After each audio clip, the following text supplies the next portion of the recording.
So I'm going to talk to you today about the importance of just floor time and floor play. We have gotten so many devices that make our life easier, but really delay our kids' developmental skills. And so the best thing you can do for your baby is let them play on the floor. And when they're this little, Scotty is only 3 weeks here, you can just let them lay here. He really gets overstimulated pretty easily, so I don't have a ton of toys out or a ton of sounds going.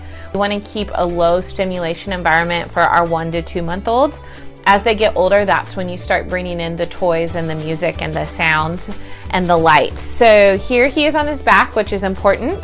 We're gonna go into tummy time. So I'm gonna help him roll over. He's been doing a great job.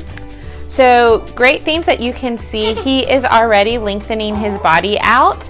So the picture we posted last week, his knees were tucked under him.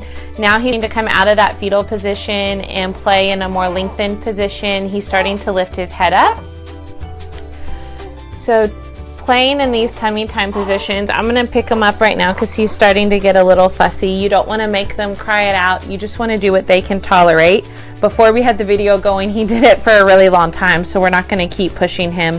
But just putting them on the floor and spending as much time as they will tolerate and then give them a break and go back into it is going to help their developmental skills, even crawling, walking.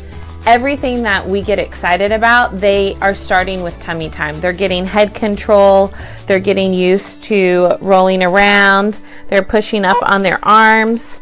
So the best thing you can do for your kid is take them out of those expensive devices and let them play on a blanket on the floor.